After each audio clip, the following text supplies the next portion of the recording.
begin by sharing a Bible verse. This is 1 Thessalonians chapter 4, verses 13 through 15. Brothers and sisters, we do not want you to be uninformed about those who sleep in death, so that you do not grieve like the rest of mankind who have no hope. For we believe that Jesus died and rose again, and so we believe that God will bring with Jesus those who have fallen asleep in him. According to the Lord's word, we tell you that we who are still alive, who are left until the coming of the Lord, will certainly not precede those who have fallen asleep.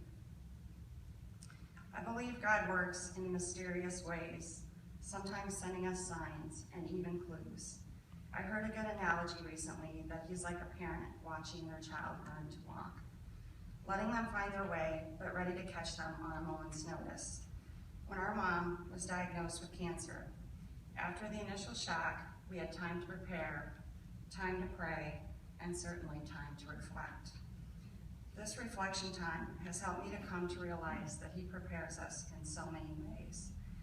But how often are we too busy to notice them? He's there for us. He walks with us. He wants to give us the truth, if we listen. Thinking back, I think one of the signs he gave me was the egg salad. I've probably taken my mom a couple hundred or more batches of my egg salad over the years since she moved to Marion. She just loved my egg salad.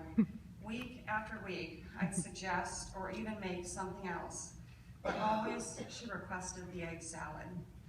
Several times late last year, I swore to Tim that I didn't know if I'd ever make another batch of egg salad after she was gone. Of course, not realizing how soon that might be. So around Christmas time, when 2 weeks in a row passed and she didn't finish the egg salad, I knew something was wrong. Thinking back over the last year, there were so many ways that God was working in our lives to prepare the way. Tim and I had a pretty rocky couple of years, each of us losing our jobs last year and losing his cousin to a drowning the year before that. But these hardships have brought me closer to God and made me intentional in my desire to talk to him and to lean on him. Over the last several weeks, since finding out our mom's diagnosis, I've intentionally driven to work without the radio, stopped playing that dumb game on my phone, and replaced those times with prayer. I've learned not to assume I can't understand what is happening in my life and why, but to listen to him and to others for those clues. Our mom, Dorothy Pettit, an identical twin, was born and raised in Maynard, Iowa. She was the daughter of James and Eva Bailey Levington. She and her twin Doris and their younger sister Mary Ellen grew up on a farm with their parents. After high school, she and Doris moved to Waterloo and attended Gates Business School for secretarial training. She initially worked at Farmers Bank in Waterloo, and later she followed her sister Doris to Washington, D.C. and worked for the Labor Department. It was in the D.C. area where she met our dad, Robert Pettit, on a blind date. After marrying, they moved to Independence, where they lived together and raised 7 kids, 4 boys and 3 girls, until her dad died in 2005. Mom moved to Marion almost 5 years ago to live with my brother David, who became her caregiver, cook, companion, and pill dispenser, and so much more. All of us kids are so thankful for the love and care that he gave to her.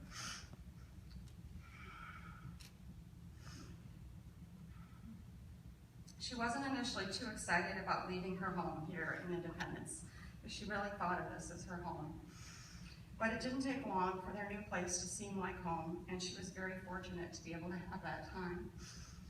Shortly after our dad died, we gifted Mom with a dog. At first, she didn't seem too keen on the idea, but as most dogs do, he found a way into her heart, and it didn't take long for Skippy to be her constant companion. I often chuckle to myself because I think she spoiled that dog more than she did any of us kids. Things weren't always easy for Mom and Dad, with just Dad's wages and a family of 7 kids, but they raised us with good, old-fashioned values. I don't remember my parents ever reading the 10 Commandments to us, but they sure did live them. There was no gray. Right was right, and you did what you were told. They taught us to work hard, respect others, especially your elders, with an occasional swat on the butt or mouth washed out with soap if we didn't remember, right? They taught us about family, almost every week making the trip to Grandma Levington's farm in Maynard for Sunday dinner. Mom worked hard at taking care of us kids, washing, cooking, ironing. She even used to iron the bed sheets, which I can't even imagine doing that for such a big family, and no one does that anymore. But she gardened, canned, and froze food to help feed our family. She taught me to cook, sew, and garden, and so much more, take care of babies. In later years, Mom returned to work at MHI here in Independence, first in the switchboard and then in the laundry department, where she retired in 1998. Mom was an avid Iowa men's basketball fan, and though she never saw a live game, she rarely missed a chance to see them on TV. Until recent years, I don't think I ever appreciated the depth of the bond she had with her twin, Doris. They spent most of their first 27 years of their lives together. But the remainder of the time, they were separated by enough distance that often they went many years without seeing each other. This never kept them from being close at heart. Like most sisters, they didn't always agree, but upon hearing the news about Mom, Doris wanted nothing but to be by her side, making the trip to Iowa to stay and spend some valued time reminiscing, working puzzles, and looking at old photos. Even towards the very end, Mom worried about leaving Doris, commenting how they had always been together. I'll never forget my mom's strong, stubborn will. I cursed that will so many times, especially in my teen years. But why do we necessarily think bad thoughts when someone is strong-willed? It's that will and determination that made her what she was, got her through some of those tough times. As my brothers and sisters and my aunts, her sisters, spent the last few weeks together telling and remembering stories of the past, I could see a pattern. It's a family trait. One I begrudgingly admit I myself have.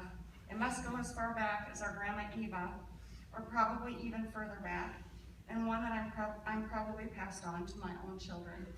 Sorry, guys. Not to name any names, but some of us probably got more of it. Probably me, and certainly my brother Bob. I'll remember how she worried and fussed about things. This is another thing that she definitely passed on to me. Many, many times after learning her time was near, our mom said it was a good life. I truly believe this.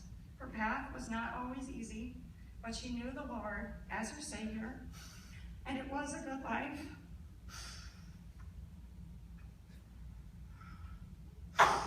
This is the hardest part for me, guys. Losing a mother, someone you love so much, is hard, but God calls us to know that He is with us in all times, and that we can have hope in His grace and His love. And so, I say farewell, but not goodbye, to my mama, because we will meet again.